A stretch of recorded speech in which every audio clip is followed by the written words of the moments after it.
Alur cerita anime Tensei Kizoku episode 1-5.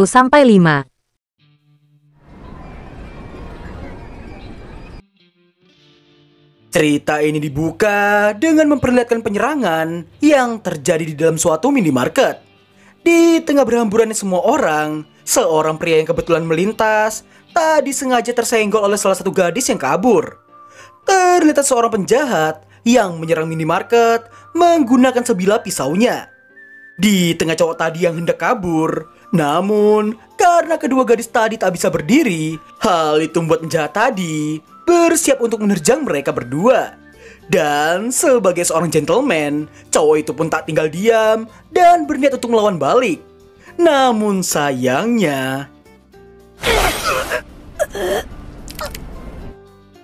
apes sekali. Meski berhasil menyelamatkan dua gadis tadi, cowok itu dibuat tumbang tak bernyawa karena terkena tusukan pisau dari penjahat barusan.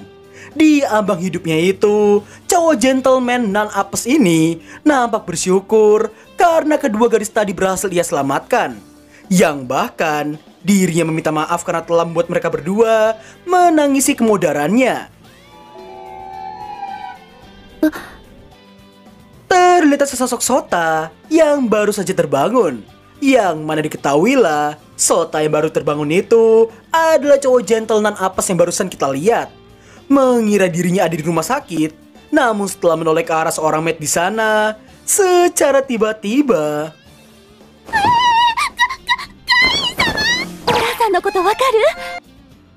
oh wow, ada yang kenyal tapi bukan puding. Di tengah kehebohan dari Matt dan Millet mantap di sebelahnya, Sota yang bernama Kain ini dibuat sangat terkejut setelah melihat pantulan dirinya di cermin.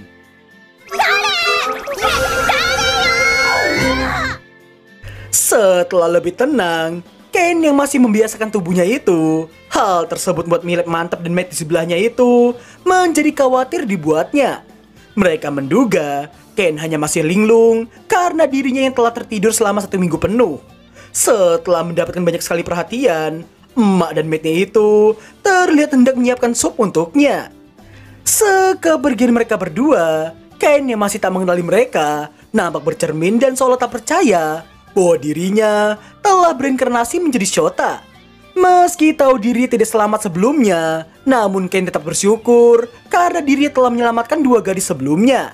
Di tengah kehebohannya sendiri, Matt yang bernama Sylvia ini masuk dan mendapati Ken yang sedang memeriksa Mr. Jonathan-nya sendiri. Sebagai Matt yang sigap, Sylvia mengira Ken telah mengompol dan nampak langsung menurunkan celananya.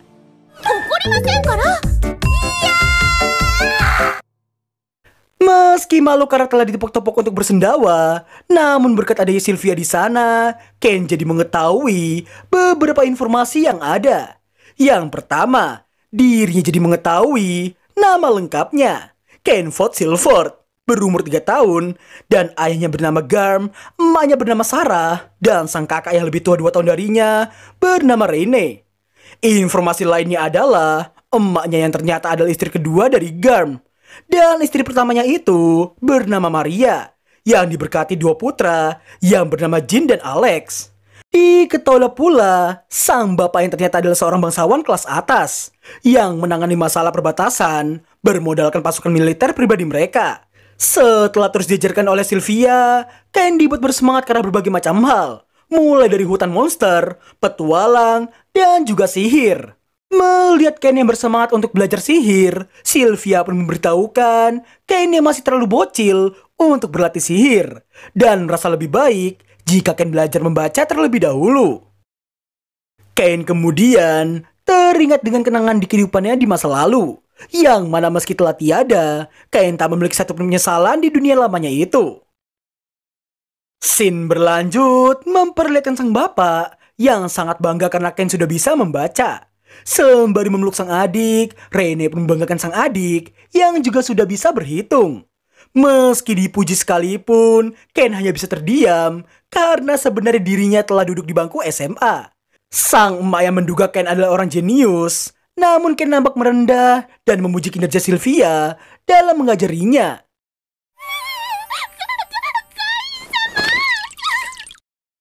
Setelah mendapati sang bapak yang agak curiga karena Ken yang tiba-tiba giat belajar, dan sang ibu yang merasa perubahan itu terjadi tepat setelah Ken terbangun, hal itu membuat Ken panik dan sang bapak yang mengira Ken telah mendapatkan pencerahan. Mendengar sontak saja membuat Ken tersentak dan Sylvia yang langsung khawatir dibuatnya.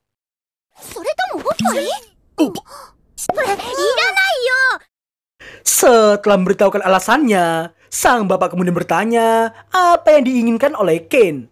Ken pun langsung meminta untuk dibacakan buku seputar sejarah dan sihir. Melihat Ken yang tertarik dengan sihir, hal itu masih tidak diperbolehkan sampai Ken berumur 5 tahun dan dibaptis.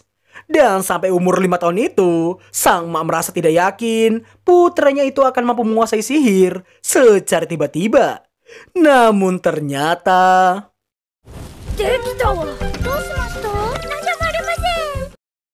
Singkat cerita, setelah mendapati kegoblokan dari Ken, dirinya yang hampir ketahuan dibuat terkejut karena Rene sudah berada di hadapannya. Mengira diri telah ketahuan, Ken pun menjadi ketakutan dalam seketika.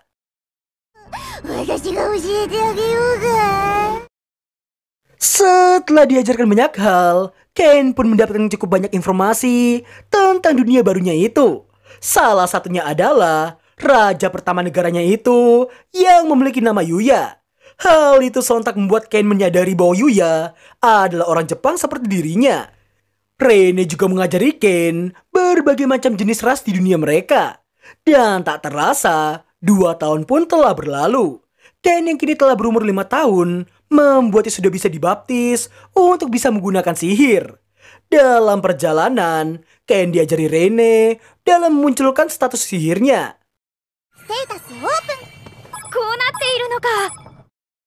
Di saat Ken yang masih kagum dengan status window milik sang kakak, dirinya dibuat terkejut karena melihat titel fans nomor 1 Dedek Kain. Setelah banyak perbincangan, sang ayah pun memberitahukan negeri mereka memiliki kepercayaan yang disebut sebagai Marineford, yang mana itu adalah kepercayaan yang menyembah 7 dewa. Inti dari pembaptisan Ken ternyata hanya melaporkan umur Ken yang telah mencapai 5 tahun kepada 7 dewa. Dan dengan begitu, anak yang dibaptis akan mendapatkan sihir dan juga karunia dari dewa tertentu. Di saat pendeta menyampaikan laporan kepada 7 patung dewa di hadapan mereka, secara tidak terduga,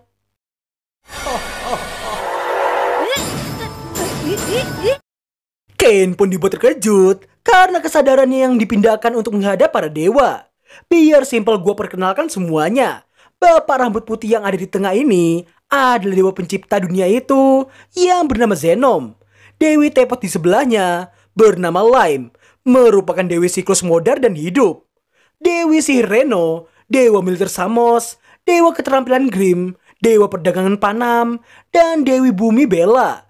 Tiap-tiap dewa dan dewi di sana memiliki berbagai macam karunia yang berbeda.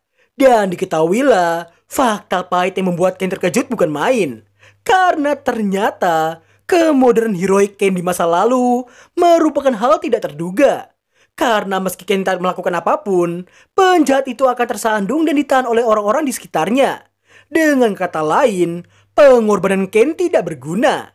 Meski begitu, karena Ken meninggal demi kebaikan, dewa di bumi meminta ke 7 dewa di Isekai untuk mereinkarnasikan Ken. Singkat waktu, bukannya sedih dan kecewa, Ken justru bahagia karena telah tinggal bersama dengan kedua orang tua dan juga kakaknya.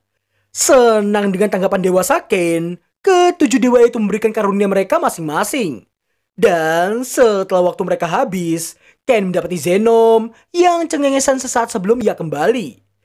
Dan karena memiliki perasaan tidak enak, Ken yang diminta untuk menunjukkan status windownya malah ngajar pergi ke kamar mandi. Di saat dirinya bersembunyi, firasat Ken ternyata benar adanya. Semua status dan level skillnya benar-benar tidak masuk akal.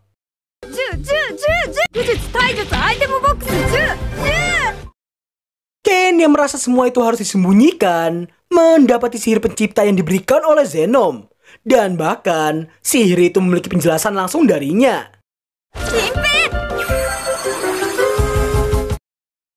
Singkat cerita, di saat Ken dan keluarganya tengah merayakan ulang tahunnya, mereka pun penasaran dengan sinar terang yang mereka lihat sebelumnya. Karena mereka tak pernah mengalami hal tersebut sebelumnya. Sang bapak kemudian meminta putra mereka itu untuk memperlihatkan status windownya.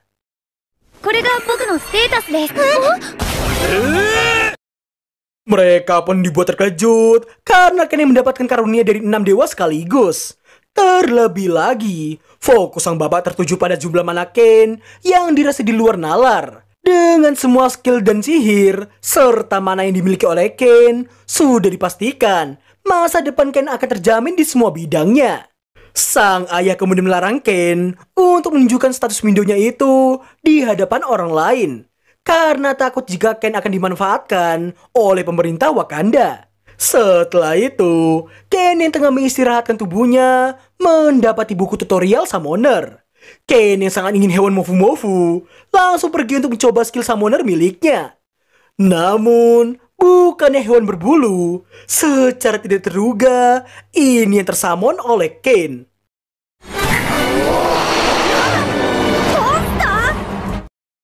Mengira tak ada orang di sana, namun ternyata sang kakak dan juga Loli Nekomimi yang bernama Palma berada tak jauh dari tempatnya.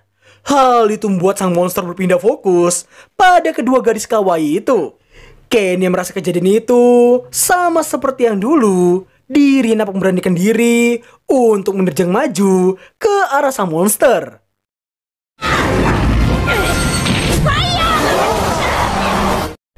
Tak ingin kakak dan Palma terluka, Ken bertekad untuk tidak membuat mereka menangis seperti kedua gadis di kehidupannya dulu. Ken pun menggunakan skill summon kembali untuk membatalkan monster panggilannya itu.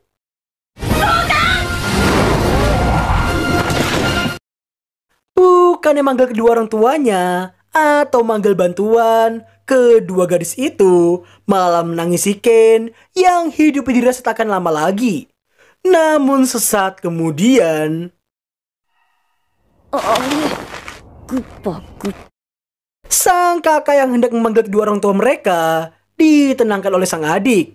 Setelah bersyukur, Ken pun merasa lega karena dirinya yang tidak lagi membuat gadis menangis seperti sebelumnya, dan malah menciptakan senyuman bahagia dari kedua gadis di sebelahnya itu. Dan tibalah hari perayaan ulang tahun Ken di hadapan publik. Setelah sang ayah bertanya apa yang Ken ingin lakukan di masa depan, Ken pun menjawab dirinya yang ingin mempelajari banyak hal, menolong orang kesulitan, dan bertemu dengan banyak orang.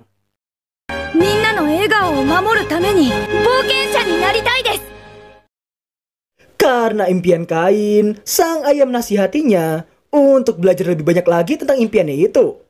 Demi bisa mewujudkan impian putranya, sang ayah berniat mencarikan guru privat untuknya.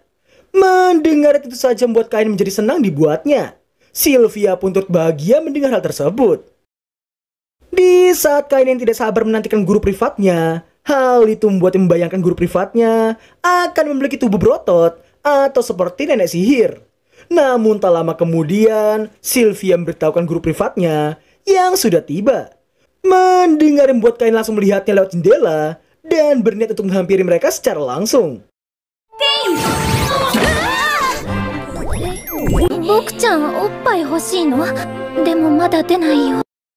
Gua juga mau bang. Setelah terjatuh tepat di atas bapau alami, pelayan Kain mengenalkan guru privat baru tuan mudanya itu yang bernama Millie dan juga Nina.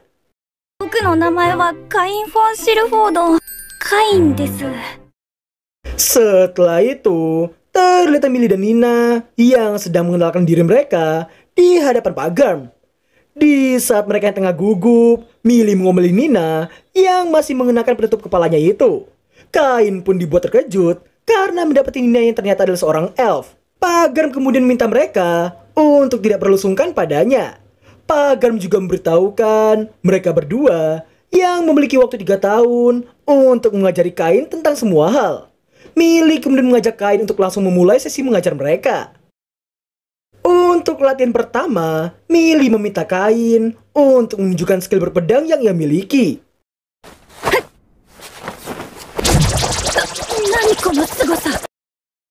Hanya dengan beberapa ayunan pedang, Milly sudah dapat menilai kain yang sangat berbakat dalam berpedang.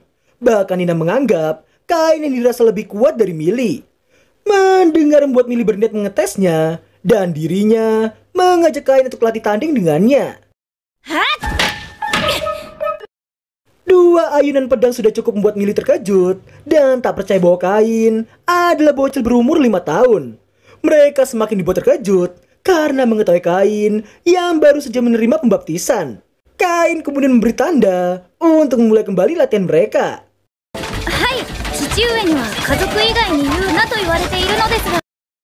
Merasa kewalahan, Milly pun meminta kain untuk berhenti dan dirinya meminta Nina untuk mengambil alih dengan mengajari kain tentang sihir. Diketahuilah Nina yang dikaruniai sihir level 3 dari Dewi Sihir. Namun ketika dirinya hendak mengajari kain dari basic, kain yang sudah bisa melakukannya nampak menunjukkan bakatnya itu.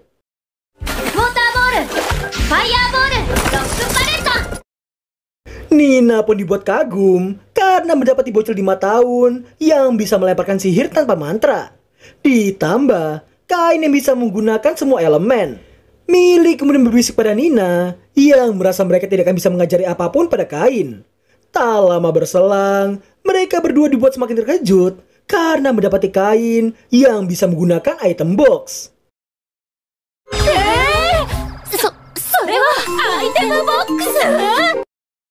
Singkat waktu, setelah mengakui betapa jenisnya kain, mereka yang hendak mengajari sihir tingkat lanjut membuat mereka harus belajar di luar tempat latihan karena takut jika tempat itu akan hancur di saat mereka berlatih nanti. Mereka pun memutuskan untuk berlatih di luar setelah mendapat izin dari sang bapak. Pagar pun mengizinkannya, namun dengan syarat mereka yang harus pulang sebelum matahari terbenam dan pergi tidak terlalu jauh dari kota. Sekeluarnya mereka, kain nampak sangat bersemangat karena pada akhirnya dirinya bisa melihat dunia luar yang ia inginkan dari dulu. Setibanya mereka di tempat yang agak jauh dari kota, mereka pun berniat berlatih di sana. Nina, makasareta. Nina kemudian meminta kain untuk melemparkan sihir tingkat menengah ke arah batu besar yang berletak tak jauh dari sana. Ya.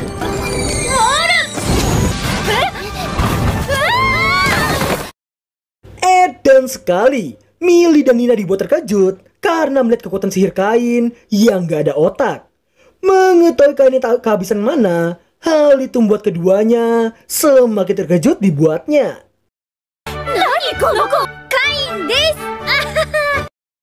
Di tengah itu semua, Milly dan Nina meminta kain untuk diam sejenak karena mereka berdua yang mendengarkan sesuatu dari dalam hutan.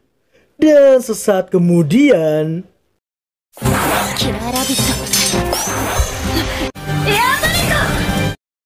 setelah berhasil membasmi seekor killer rabbit, mereka berdua nampak kagum karena item box kain yang sangat praktis, di mana mereka memberitahukan butuh uang yang sangat banyak untuk membeli sebuah tas sihir.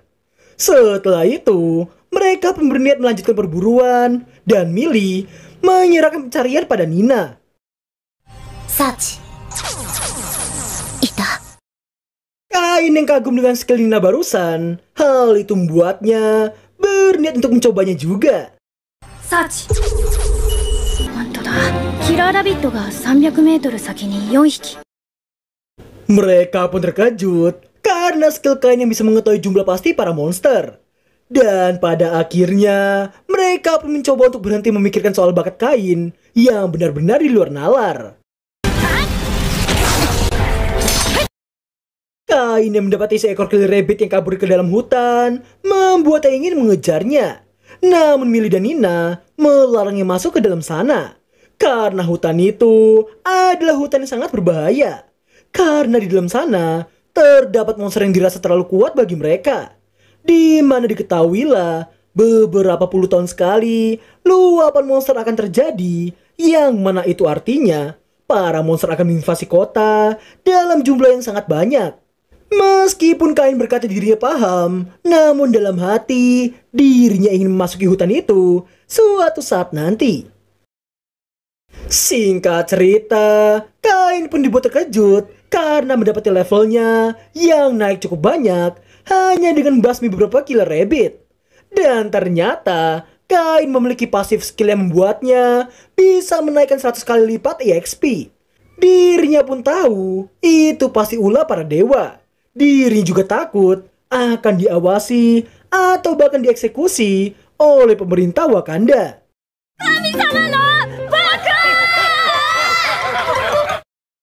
Singkat waktu, di saat mereka yang hendak mengambil misi di guild, resepsionis di sana mengira Kain adalah petualang cilik. Namun Kain memberitahukan umurnya yang belum cukup untuk mendaftar menjadi petualang. Setelah Nina memberitahukan Kain adalah putra Pak Garm, resepsionis tadi pun terkejut dan langsung mengubah cara bicaranya menjadi jauh lebih sopan. カイン・フォン・シルフォードです。よろしくお願いします。 Tak lama berselang, seseorang yang banyak laga datang dan menggoda Millie di hadapan Kain. Setelah menertawakan dan memaksa mereka untuk menuangkan minuman, terlihat Nina yang hampir disentuh oleh pria goblok itu. Dan bahkan, Millie yang mau membantu nampak ditahan oleh dua bawahan si goblok. Namun sebelum bisa menyentuhnya, Kain nampak menghentikannya dan mengenalkan dirinya yang seorang murid dari Millie dan juga Nina. Mengira Kain akan dalam bahaya, namun ternyata... Setelah tumbang satu kali, NPC goblok itu bertanya-tanya siapakah Kain sebenarnya. Kain pun hanya bisa menjawab dirinya adalah seorang putra Earl yang bernama Garm von Silford. Bukannya malu karena telah ditumbangkan oleh bocil 5 tahun, si goblok ini malah menyerang Kain sekali lagi dengan serangan dadakan. Merasa terpojokan, NPC idiot ini berniat untuk menggunakan pedangnya. Meski khawatir, namun Millie dan Nina tak bisa melakukan apapun dalam kondisi seperti itu. Kain yang nampak tenang pun membuat NPC Dajjal tadi menjadi murka dalam seketika.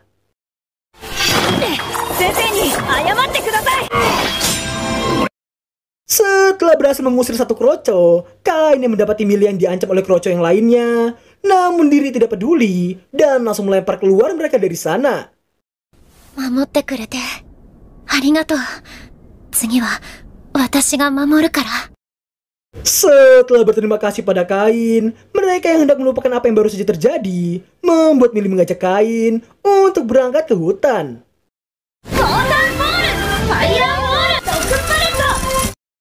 Tak terasa, 3 tahun pun telah berlalu. Kain yang saat ini berumur 8 tahun mendapati Sylvia yang memberitahukan Millie dan Nina yang menolak perpanjangan kontrak mengajar Kain. Mendengar yang membuat Kain memberitahukan seorang petualang tak boleh menetap di satu tempat. Kain pun berniat memberikan sesuatu sebagai hadiah untuk mereka. Karena selama 3 tahun, Millie dan Nina sudah merawatnya dengan sangat baik. Setelah mengingat tentang mereka yang sangat ingin tas sihir, hal itu membuat Kain memasuki hutan untuk berburu material. Karena Millie yang sangat menyukai warna merah, Kain nampak mendatangi Blood Ogre untuk mewarnanya. Dan untuk Nina, warna hijau yang disukainya, Kain ambil dari Earth Dragon. Kain yang mengcasting 2 pilar api. Hal itu membuat para penjaga panik karena mengira luapan monster telah terjadi di kota mereka.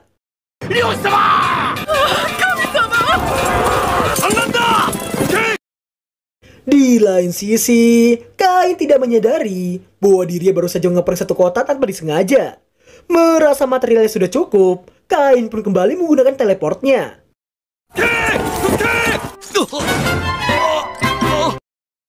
Singkat waktu, setelah membasmi para monster di hari terakhir kontrak mereka, Millie dan Nina nampak menghampiri Kain untuk memuji kerja kerasnya selama 3 tahun. Kain yang berterima kasih pada mereka berniat untuk memberikan tas sihir buatannya sebagai hadiah. Mereka pun terkejut karena Kain yang berkata dirinya lah yang telah membuat kedua tas itu.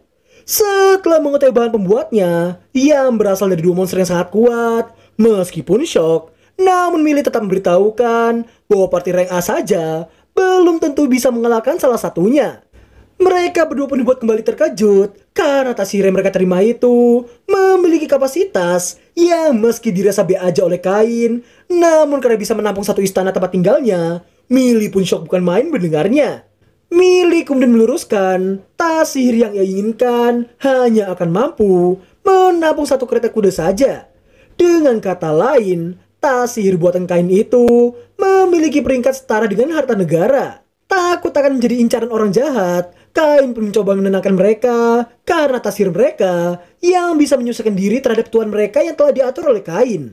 Mereka pun menganggap tas sihir itu yang sudah melebihi harta negara.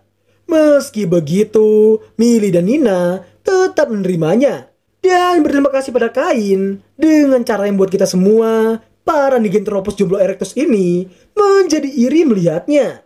冒険する楽しカインが大人になってもし助けてほしいときは言いなさい。ありがとうございました。 Dan ucapan itu menjadi salam perpisahan sekaligus menyudahi kontrak guru dan murid di antara mereka. Scene ditutup dengan Kain yang diomeli oleh bapaknya karena dirinya dan timnya yang telah diprank oleh anaknya sendiri. Dan berakhir lalu setelah anime Tensei Kizoku episode kedua. Saatnya kita review jujur. Satu komentar utama. Gua iri banget. Kalian sudah sepatutnya iri sama Kain. Di umur 8 tahun aja, di umur dimana kita masih main gundu, masih main petak umpet, masih main rental PS, masih main kartu Yu-Gi-Oh tapi mainnya ditepok-tepok. Lah ini, Kain udah dapat investasi 2 wanita mantep yang udah nawarin diri untuk ngajarin Kain saat sudah dewasa nanti. Ngajarin apaan tuh? Yah, kita yang Nigentropos Jomblo Erectus cuma bisa diem. Dan endingnya nyari saus buat jadi bahan. So, untuk rating episode kali ini adalah 9,8/10. Sangat cocok untuk episode kali ini. Terima kasih buat yang telah melihat hingga akhir video. Dan sampai jumpa di episode ketiga minggu depan. Bye-bye.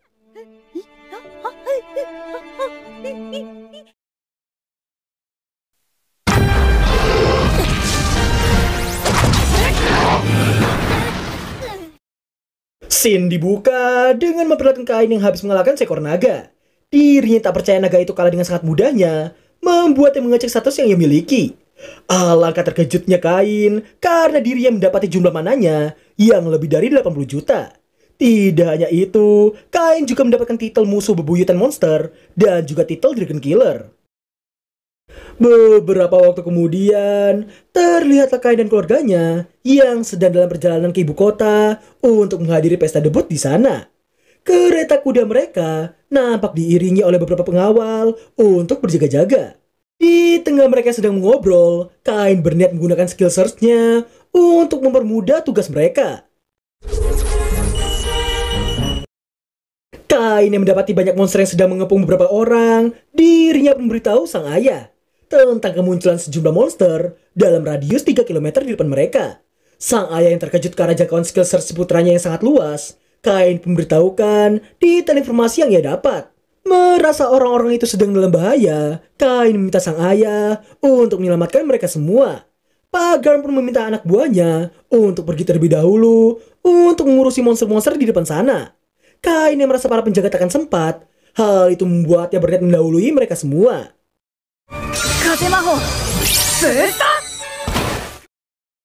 Meski orang tuanya khawatir, namun Kain tetap melaju demi bisa menyelamatkan orang-orang itu. Saking cepatnya, kedua penjaga tadi mengira mereka baru saja melihat hembusan angin. Dan benar saja, di lokasi kejadian, terlihat sebuah kereta kuda beserta dengan beberapa penjaga yang sedang diserang oleh banyak monster. Seorang penjaga terlihat masih tetap tegar dan berniat melindungi kereta kuda di belakangnya sampai titik darah penghabisan. Namun tak lama kemudian,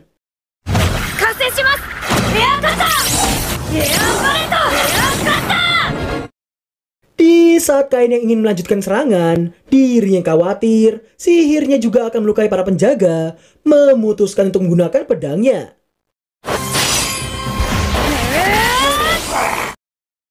Selesai dengan semua monster tadi, Kain merasa monster yang tersisa hanyalah yang paling besar saja. Dirinya menduga monster itu adalah bos dari koloni tadi.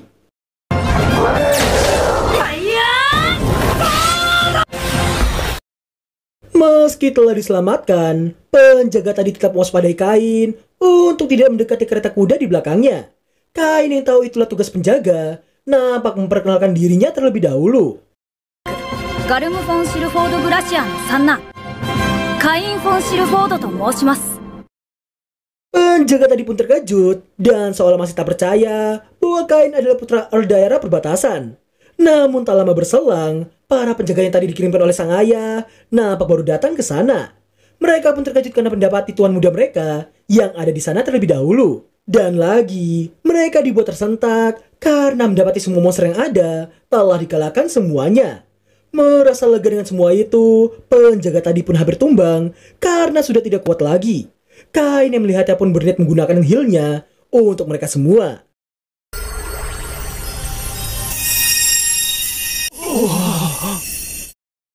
Dalam sekejap, luka-luka yang dialami mereka semua sembuh dalam seketika. Tidak hanya itu, Kain juga memasukkan semua mayat pengawal yang tumbang di medan perang tadi ke dalam item box miliknya untuk dipulangkan ke keluarga mereka. Beberapa saat setelahnya, Pak Garm dan keluarganya nampak baru tiba di sana. Sang ayah pun dibuat terkejut karena dirinya tahu semua monster yang tumbang di sana adalah ulah putranya itu. Pak Garm kembali dibuat terkejut bukan main karena melihat emblem yang tergambar di kereta hitam itu. Dan rupanya emblem itu adalah simbol keluarga Duke Santana. Tak lama berselang, pintu kereta nampak terbuka dan yang turun dari sana adalah dua gadis yang kelewat kawaii. Celestia Ojo Tenkai Shirkujo. Mengetahui isi kereta kuda itu adalah seorang putri raja dan seorang putri Duke, sontak buat Kain terkejut dibuatnya. Celestia kemudian berterima kasih pada rombongan Pak Garm karena telah menyelamatkan mereka semua. Mereka yang agak gugup pun memberikan kode pada Pak Garm, yang mana Pak Garm langsung mengenalkan Kain pada mereka berdua. カイン・フォン・シルフォードでございます。ご無事で何よりです。 Baru saja Kain memperkenalkan diri, Celestia hampir tumbang. Hal itu disebabkan karena syok yang berlebih dengan apa yang baru saja mereka alami. Melihat hal itu, Kain berinisiatif untuk menggunakan sihir yang bisa menenangkan mereka berdua. リラックス。 Rasa tenang yang dikeluarkan oleh sihir Kain membuat Celestia dan juga Silk menjadi jauh lebih tenang. Yang bahkan mereka sampai terhanyut ke dalamnya.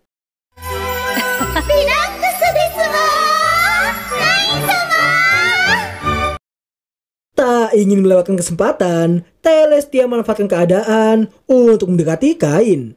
Melihat bestinya yang ambil langkah cepat, hal itu tentu saja membuat Silk melakukan hal serupa. Dan dalam sekejap, Kain sudah menjadi bahan perebutan dua betina yang sangat ganas ini.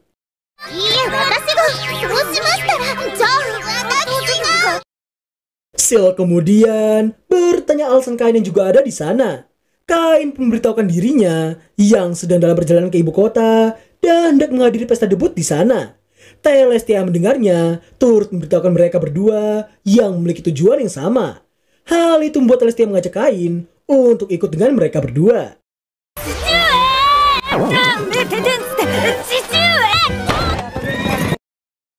Mereka pun pergi meninggalkan Pak Garm yang masih bengong sendirian karena putranya yang baru saja digondol oleh dua betina bocil yang kelewat ganas tadi. Singkat cerita, Kain nampak kesempitan karena Celestia dan juga Silk yang malah duduk dempet dengannya. Namun mereka enggan untuk berpindah tempat. Celestia kemudian ingin Kain memanggil dengan nama Teresu dan Silk yang ingin dipanggil dengan nama Shiruko. Dari sini gue bakal ngasih penjelasan. Teresu diambil dari pengejaan bahasa Jepang, di mana Teresu diambil dari kata teles, karena huruf mati di Jepang cukup sulit untuk disebut. Dan huruf L yang selalu diganti dengan huruf R, maka teles akan menjadi Teresu. Hal itu juga berlaku untuk Silk yang menjadi Shiruko. Di tengah gula-gula yang bertebaran di antara mereka bertiga, penjaga yang sedari tadi memperhatikan terpaksa mengganggu mereka karena kota Remona yang mulai terlihat. Mereka pun diminta untuk bersiap untuk turun dari sana. Teresu dan Shiruko kemudian mengajak Kain untuk beristirahat bersama dengan mereka berdua. Setiba di kediaman keluarga Silford, Kain yang baru mau turun nampak dicegah oleh Teresu dan juga Shiruko. di mana mereka ingin terus bersama dengan Kain dengan alasan masih ketakutan. Sang ayah mencoba membantu, namun dirinya tak bisa melakukan apapun karena mereka berdua yang bersikeras dengan berbagai macam alasan. Pagan bahkan diulti dengan ucapan Shiroko yang berkata Kain yang pasti jauh lebih kuat dari mereka semua. Tak bisa membantah argumen itu, Shiroko dan Teresu menggunakan the power of loli kawaiinya untuk meluluhkan hati Kain. Kain pun hanya bisa pasrah, namun tetap dalam pendirian harga dirinya, di mana dirinya meminta sebuah kamar besar dengan jarak yang cukup jauh. Yatta! Kain-sama to issho! Sang ayah yang tak bisa melakukan apapun hanya bisa mengingatkan putranya yang baru berusia 10 tahun. Sebaiknya jangan terlalu gegabah.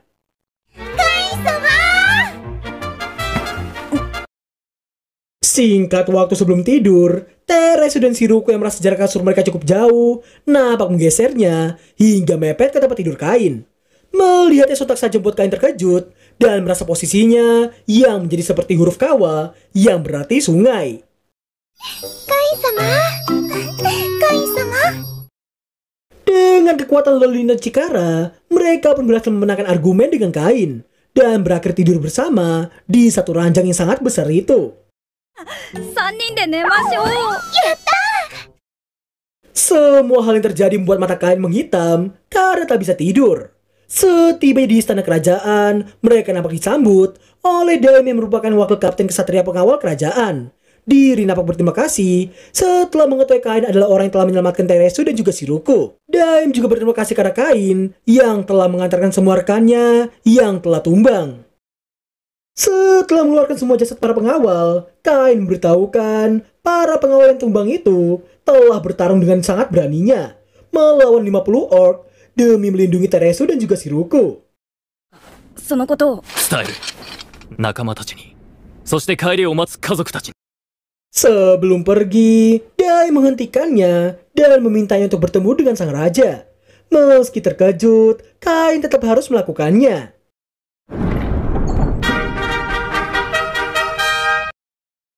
Singkat cerita, pertemuan resmi itu diselenggarakan dengan tujuan untuk menghormati Kain yang telah melindungi Shiroko dan juga Teresu dari ancaman serangan 50 orc dan juga 1 orc general. Sebagai hadiah, Kain akan dianugerahkan sebuah titel baron dan 10 koin platinum beserta dengan rumah mewah. Meski banyak dari bangsawan yang hadir di sana menentangnya, terlebih lagi, seseorang yang bernama Korzino nampak sangat menentangnya dan berani speak up di hadapan rajanya itu. Hal itu tentu saja membuat sang raja marah dan menyuruhnya untuk mundur dari sana. Tak bisa menolak pemberian sang raja, Kain pun hanya bisa menerima semua hadiah itu dengan pasrahnya. Sang raja kemudian meminta Kain untuk bertemu dengannya di ruang pertemuan tamu. Setelah cukup lama menunggu, akhirnya raja, dua bawahannya, dan kedua bocil ganas datang menemui Kain dan juga sang bapak. Sang raja kemudian memberitahukan itu bukanlah pertemuan resmi, di mana dirinya nampak berterima kasih sebagai seorang ayah karena Kain telah menyelamatkan putrinya. Tidak hanya sang raja, ayah Shiroko yang bernama Eric von Santana Malpik juga berterima kasih padanya. Selesai dengan sesi terima kasih, sang raja hendak berlanjut ke sesi berikutnya. Sebuah pembicaraan yang sangat penting bagi mereka. うちのテレスティアとエリックのところのシルクもらってくれないか。 Sebagai langkah awal dari itu semua, kedua bapak ini hendak membuat Kain, Shiroko dan juga Teresu bertunangan bertiga. Di tengah ketidaktahuan Kain, sang raja dan Eric menekankan tentang Kain yang telah menggenggam tangan mereka dan terlebih lagi dirinya juga telah tidur dengan mereka padahal belum menikah. なってしまっては他に嫁に出せないよね。 Kain yang berniat menolaknya. Hal itu membuat sang raja dan juga Pak Eric marah karena mengira Kain yang tidak puas dengan anak mereka. Tapi sebelum kita lanjut, scene mundur sebelum itu semua terjadi, di mana bapak-bapak ini nampak rumpi untuk membicarakan soal Kain.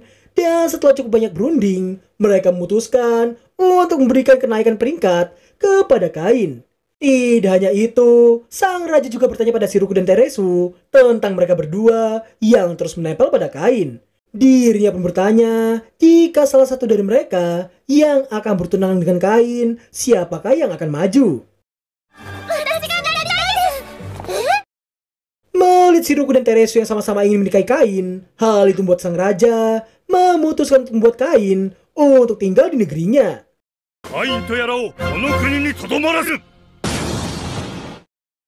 Dan begitulah bagaimana semua itu terjadi. Melihat seorang raja dan seorang duke yang bersikeras seperti itu, Kain yang mencoba minta bantuan pada sang bapak, malah mendapati sang bapak yang membuang mukanya.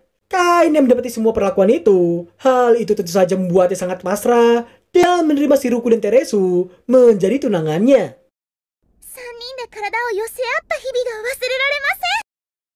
Mendengar ucapan itu, membuat sang raja dan Pak Erik semakin terkejut dibuatnya.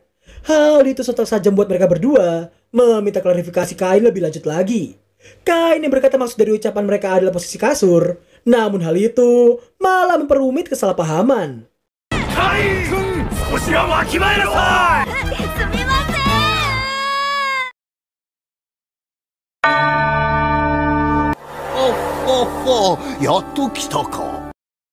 Scene diawali dengan memperlihatkan Kain yang tengah berada di hadapan para dewa. Kain rupanya hendak berkonsultasi soal statusnya yang sangat di luar nalar. Zenon pun memberitahukan status yang dimiliki Kain saat ini memang tidak mungkin dimiliki manusia biasa. Dirinya bahkan menawarkan Kain untuk menjadi setengah dewa seperti halnya hewan suci dan juga naga suci. Setelah itu, Zenon dan juga Pana meminta Kain untuk membuatkan game di dunia itu. Mereka memintanya untuk dibuatkan game berdasarkan pengetahuan Kain di bumi. Kain yang berpikir singkat, auto menyadari jika dirinya bisa membuat suatu produk yang tidak pernah ada di isekai, maka produk itu pasti akan sangat populer. Scene berlanjut di sebuah toko baju. Kain yang tidak kuat memutuskan keluar dari toko itu. Dan tadi sengaja bertemu dengan Palma yang sedang berlatih di toko pamannya yang bernama Tamanis. Di mana ternyata toko Tamanis menjual berbagai macam barang. Setelah sedikit memikirkannya, Kain meminta Tamanis untuk membuatkan sebuah game untuknya. Karena idenya sudah ada, Kain meminta Tamanis untuk memproduksi dan menjual game tersebut. Setelah diberi penjelasan, ternyata itu adalah game reverse. Karena sangat simpel dan menarik, Tamanis dengan senang hati akan membuatkan barang itu. Karena bahan-bahan yang dibutuhkan juga dirasa cukup murah baginya. Kain yang senang pun memintanya untuk membuatkan sebuah prototipe dulu sebelum diperjualbelikan. Sebagai awalan, Kain nampak memberikan satu koin emas yang dirasa kebanyakan oleh Tamanis. Namun, karena Kain yang memintanya untuk menganggap satu koin itu sebagai investasi awal, Tamanis menerimanya dengan rasa penuh tanggung jawab. Setelah berpamitan, Kain yang lupa dirinya tadi sedang berbelanja, membuat sang kakak menunggunya dengan wajah yang sangat cemberut. Di saat Rene yang baru aja mengomelinya, dirinya dibuat luluh berkat skill gombal Kain yang terlalu overpower. Namun masalah tidak cukup sampai sana, karena Kain yang harus meladeni sang kakak setibanya di rumah nanti.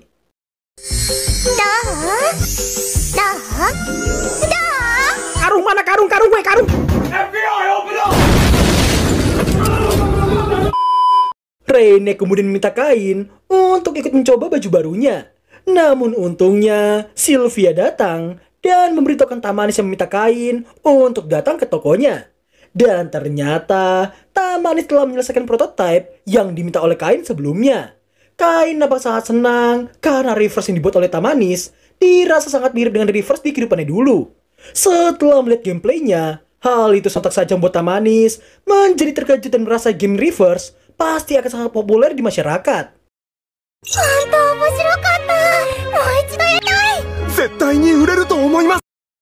Kain kemudian meminta Tamanis untuk membuatkan reverse dalam dua versi, yaitu versi bangsawan dan versi rakyat biasa. Karena Kain tahu para bangsawan dan juga pedagang kaya pasti akan menyukai barang yang nampak sangat mewah bagi mereka. Sebagai awalan, Tamanis diminta untuk membuat 50 unit reverse bangsawan dan 1000 unit reverse biasa. Setelah mendengar jumlah unit yang harus dibuat, Tamanis memberitahukan perusahaannya yang tidak memiliki anggaran banyak untuk membuat semua itu. Di tengah kebingungannya itu, Kain dengan senang hati memberikan 5 koin emas untuk menjadi modal awal Tamanis.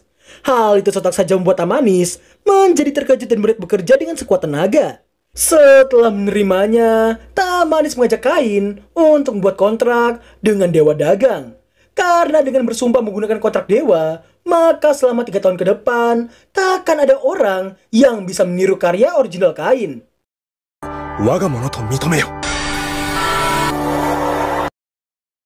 Bersama dengan menghilangnya reverse tadi, kontrak dengan dewa pun telah selesai. Dengan begitu, produk reverse telah menjadi milik mereka.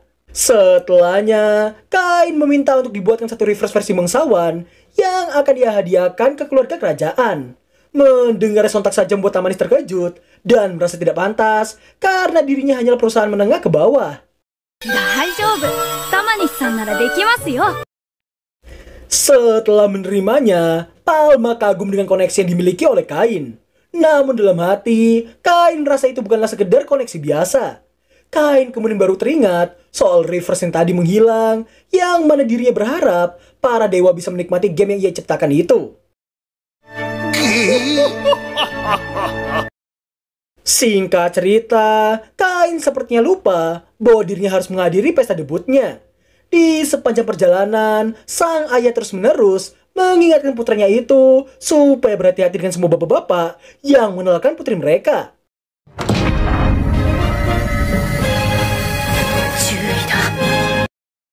Sesampainya di sana, Kain dipanggil oleh sang bapak yang sedang bersama Pak Erik dan Shiruko.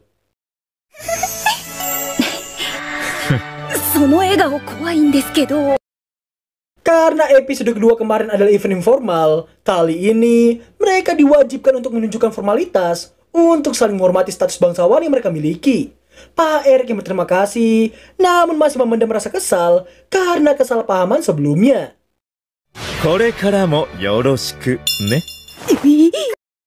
Shiruko kemudian mencairkan suasana dengan menyapa husbunya itu.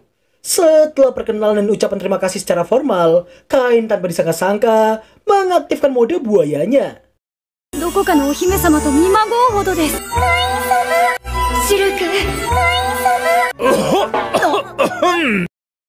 Pak Erik yang sengaja batuk untuk memecah kemesraan kedua anak mereka nampak terkejut karena meski Kain baru berumur 10 tahun, namun dirinya sudah bisa menangani hati wanita dengan sangat lihainya. Pak Garm pun beralasan itu karena Reine yang selalu membuat Kain untuk terus-menerus memujinya. Usai berpamitan, Pak Garm masih terkejut dengan gobelan maut Kain tadi. Kain pun beralasan dirinya telah terbiasa karena Reine yang akan marah jika tidak terus dipuji.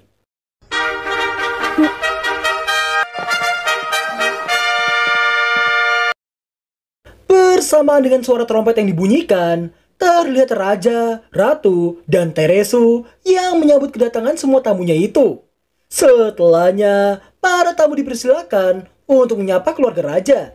Dan ketika giliran keluarga Silford, Kain lagi-lagi mengaktifkan skill buayanya hingga membuat Raja mempertanyakan didikan buaya macam apa yang diajarkan oleh Pak Garm.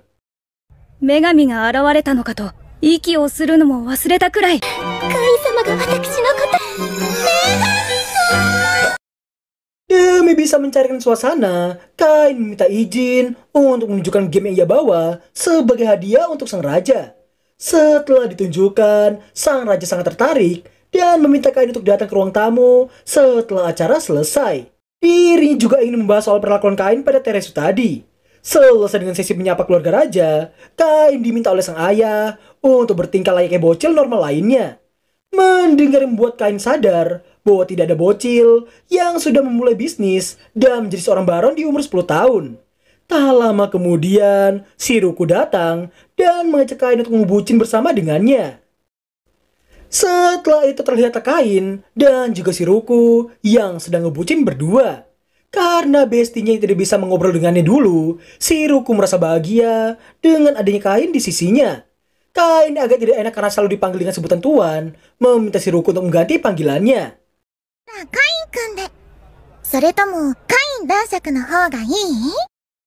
Setelah ditawari dua panggilan itu, Kain lebih memilih untuk dipanggil dengan sebutan kun di belakangnya. Dan hal itu membuat kita semua pengen ngarungin Shiruko abis ini.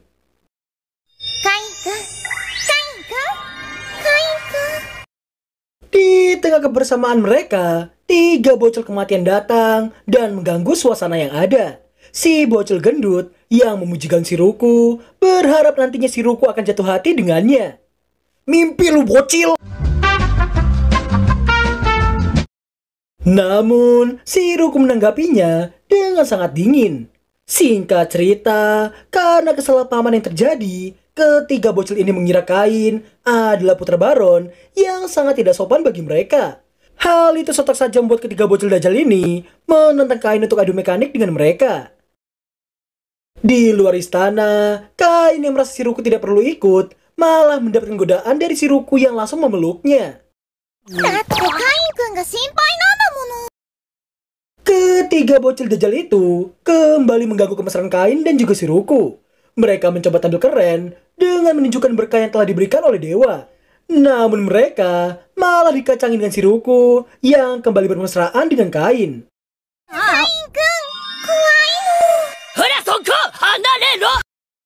Sebagai pertunjukan pembuka, bocil hijau inilah yang akan menampilkan sihir yang ia miliki. Setelah kebingungan dengan cara mengcasting sihirnya sendiri, bocil hijau ini nampak menggunakan buku sebagai katalisnya.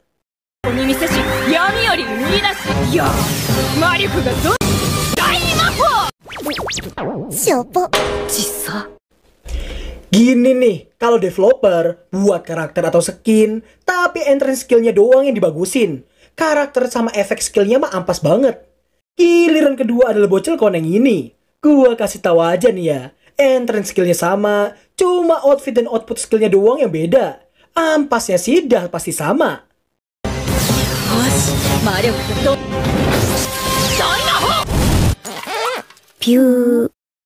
Di saat si bocil lumutan berniat kembali adu keampasan, Shiroku menghentikannya karena merasa muak dengan ketiga bocil dajal itu. Dirinya kemudian meluruskan kesalahpahaman yang ada. Karena Kain yang ada di hadapan mereka saat ini adalah sosok Baron dan bukannya anak Baron. Shiroku kemudian memberitahukan bahwa Kain adalah putra ketiga Margrave Gun von Silford, sekaligus orang yang telah menyelamatkannya dan putri Celestia dari serangan 30 orc seorang diri. Mendengar semua pencapaian Kain, membuat ketiga bocil ini baru tersadar bahwa mereka pernah mendengar bocil seumuran mereka yang berhasil membasmi kawanan orc yang dipimpin oleh Jenderal Orc dan menjadi seorang baron di umur 10 tahun. Karena hal itulah, ketiga bocil dajal itu auto bersujud meminta pengampunan pada Kain. Setelah dimaafkan, ketiga bocil somplak itu langsung berpamitan pergi dari sana. Bersama dengan tawa Shiroku, dirinya menyindir Kain yang dirasa sangat kejam baginya. Karena Kain hanya diam saja, meski mengetahui ketiga bocil somplak tadi telah salah paham padanya. Shiroku yang berniat bercerita kepada bestinya, auto membuat Kain memohon supaya dirinya tidak melakukan hal itu.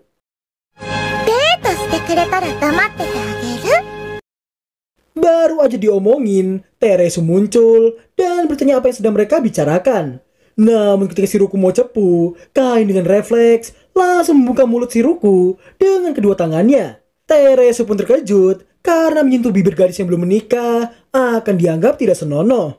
Teresu pun mengancam akan memberitahukannya kepada Pak Erik. Diri juga meminta mereka untuk berkata jujur padanya. Meskipun Kain terlihat panik, namun Shiroku tetap cepu pada bestinya itu.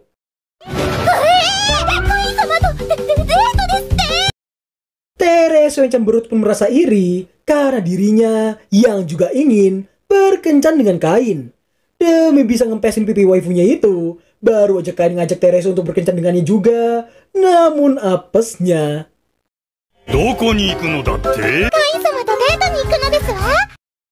Kepanikan dengan sang raja yang muncul, sang raja mengajak Kain untuk ruang tamu bersamanya. Namun tidak cuma membicarakan soal game tadi, melainkan juga soal ucapan Kain barusan.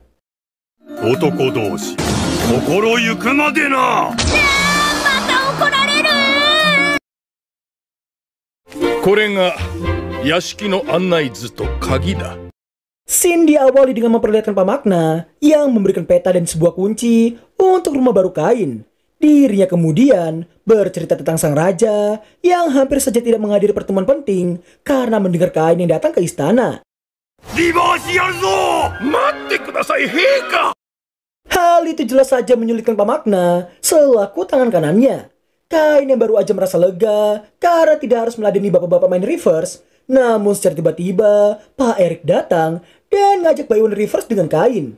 Mengira hanya akan meladeni Pak Erik, namun ternyata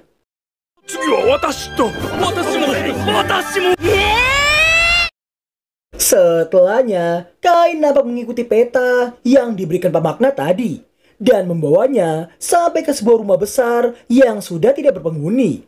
Melihat betapa kotor dan berantakannya rumah itu, Kain pun langsung menggunakan sihirnya. Bagaikan acara bedah rumah di TV, Kain berhasil menyulap rumah bobrok tadi menjadi sebuah rumah yang sangat berkilau. Tak lama berselang, Sylvia dan para Met datang untuk membantu tuannya itu. Namun tidak hanya mereka berempat, seseorang bernama Koran juga datang dan mengenalkan diri sebagai kepala pelayan di sana. Setelah itu, Sylvia sudah bersemangat dan meminta para Met untuk memulai tugas mereka. Namun ternyata...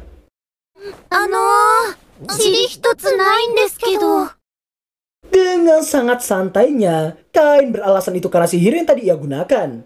Melihat Sylvia yang biasa saja dengan ucapan Kain barusan, sontak buat Koran terkejut melihatnya. Sylvia pun dengan sigap meminta para Met untuk bersiap menerima semua barang pindahan milik Kain. Koran kemudian meminta Kain untuk menyerahkan urusan rumah pada mereka, karena Kain harus segera menemui Pak Garn. Mendengar yang membuat Kain lupa tentang satu hal yang sangat penting.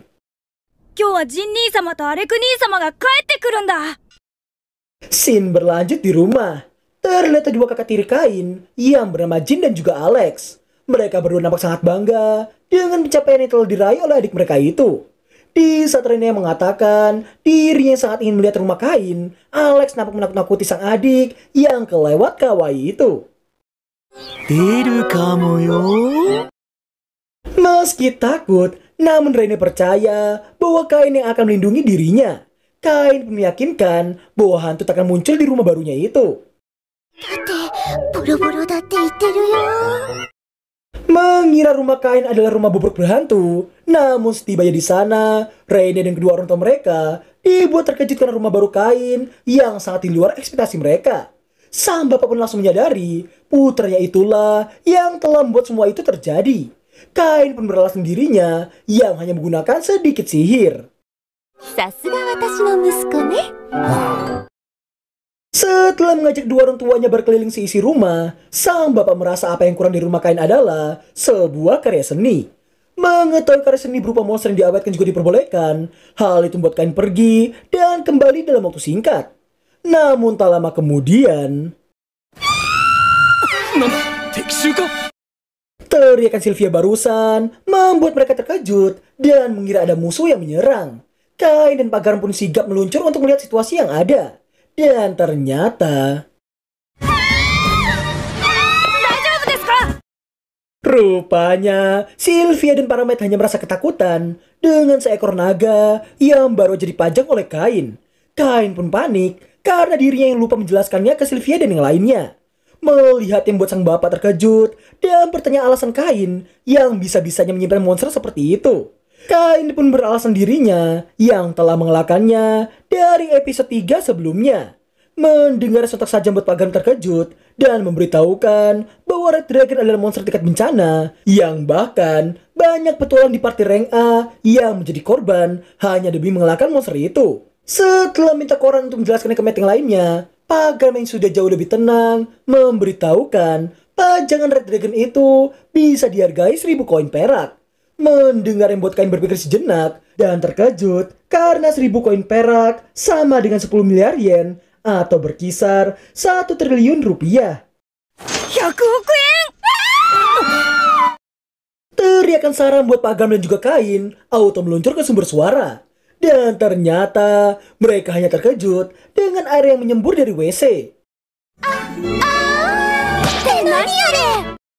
Setelah dijelaskan oleh Kain, Pak Garn merasa istri dan putrinya yang sangat norak hanya karena semburan air saja. Mendengar buat Sarah meminta suaminya itu untuk mencobanya sendiri.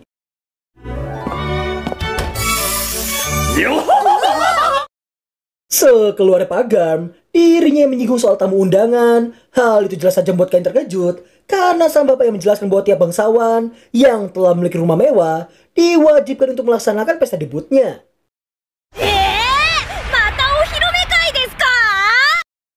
Singkat cerita, berkat bantuan Koran dan juga Sylvia, perihal undangan untuk para tamu telah rampung. Namun Kain merasa heran karena mereka tidak perlu mengundang sang raja. Koran pun menjelaskan itu hanya dilakukan oleh bangsawan tingkat Earl atau di atasnya. Kain yang juga kebingungan dengan apa yang harus ia sajikan kepada tamu, Sylvia pun menyarankan supaya tuannya itu menyelenggarakan perjamuan dengan ciri khasnya sendiri. Mendengar membuat Kain seolah memiliki pencerahan. Setelahnya, Kain dapat menciptakan sebuah gelas kaca bermotif yang akan ia gunakan sebagai jendela mata para tamu. Gelas de omotenashi. Hoi, hoi, hoi. Tidak hanya itu, sake dan juga hamburger telah ia siapkan untuk hidangannya.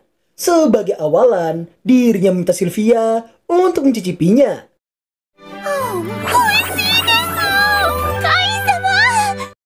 Setelah mengutarakan rasa bahagianya, karena baru aja mencoba hidangan yang kelewat lezat itu, Sylvia yang juga diminta untuk menilai rasa sakenya, malah bablas meminum lebih dari 1 gelas sake. Hal itu jelas saja membuat Kain dan juga Pak Koki menyadari bahwa Sylvia adalah tipe orang yang memiliki buff anti mabuk.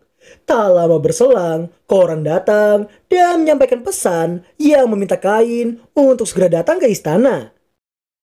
Scene berpindah memperlihatkan raja yang memandang tajam ke arah Kain, di mana ternyata sang raja hanya merasa ngambek karena Kain yang mengundang Pak Erik dan juga Pak Magna ke pesta debutnya itu, namun tidak mengundangnya selaku orang yang telah memberikan rumah itu padanya. Melihat ayah mertua yang amuk-amukan karena Pak Erik yang pamer surat undangan yang ia dapatkan, hal itu membuat Kain menenangkannya dengan beralasan dirinya yang hanya terlambat memberikannya karena mengetahui kesibukan yang tengah dijalani oleh sang raja. Setelah disodorkan surat undangannya, sang raja pun auto bahagia menerimanya. Kain pun lega karena telah mengikuti saran Koran yang memintanya membawa satu undangan untuk jaga-jaga. Setelah memberitahukan bahwa keluarga raja juga akan hadir di pestanya, hal itu sontak saja membuat para meter terkejut mendengarnya. Kain yang lupa memberitahukan tentang dirinya yang merupakan tunangan anak raja. Ketiga met itu pun dibuat kembali terkejut bukan main. Setelah di briefing, akhirnya pesta debut rumah baru Kain pun dimulai. Erik Koshoku, Shirukujo. Setibanya di dalam, saking terpukaunya mereka berdua, Shiruku sudah membayangkan dirinya yang akan tinggal di sana. Namun sang bapak menyadarkannya karena itu masih cukup lama baginya. Singkat cerita, usai memberikan kata-kata penyambut untuk para tamu di sana, Pagam, Pak Erik dan juga Bu Sarah merasa terkejut dengan minuman yang baru aja mereka teguk itu. Karena saking enaknya, sampai membuat mereka ngefly dalam rasanya. Tidak hanya rasa sakenya saja, Pak Erik juga kagum dengan gelas kaca yang dibuat oleh Kain. Kain pun memberitahukan gelas serupa juga akan dihadiahkan untuk semua tamu yang hadir di pestanya itu. Pak Erik yang berterima kasih turut memuji masakan yang disajikan. Karena meski masih 10 tahun, tapi Kain sudah pandai memuaskan perut seorang wanita.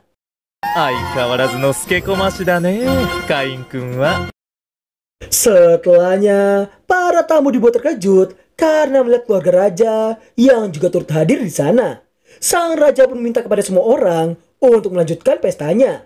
Baru aja duduk, sang raja langsung dibuat terkejut dengan gelas dan juga rasa dari minuman di dalamnya. Tidak hanya itu, sang raja juga dibuat terkejut dengan rasa hidangan hamburger yang ia makan itu.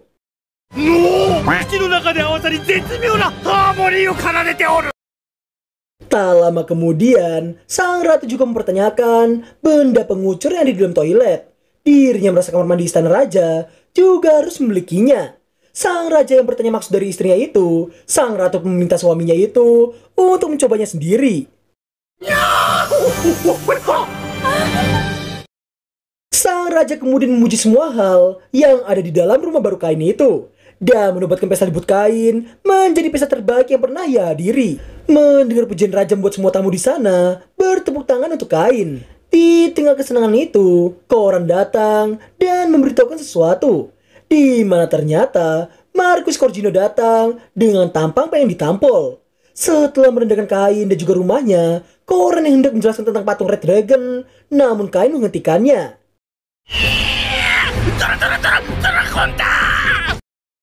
Puas dengan ekspresinya, Kain menjelaskan bahwa itu adalah seekor Red Dragon yang telah ia awetkan.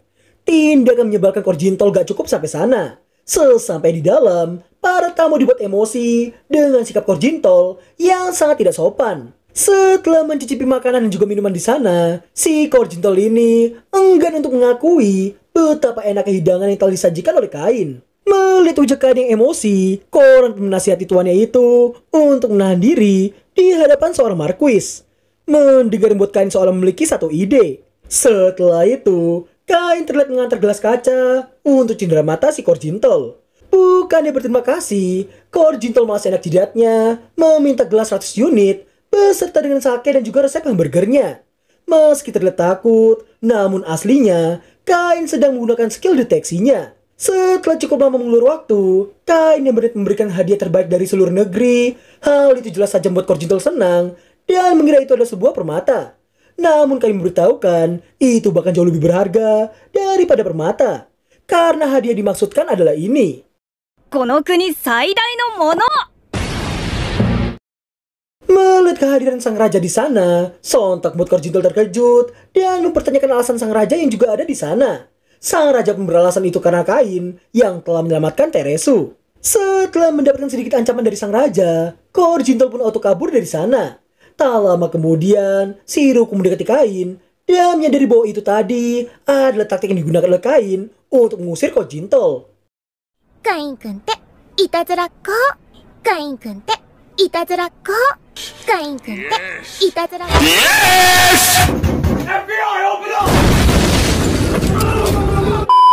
Kain yang berekspresi seperti itu membuat raja dan juga Pak Eric menyadarinya dan bertanya tentang Kain yang tadi telah memanfaatkan mereka.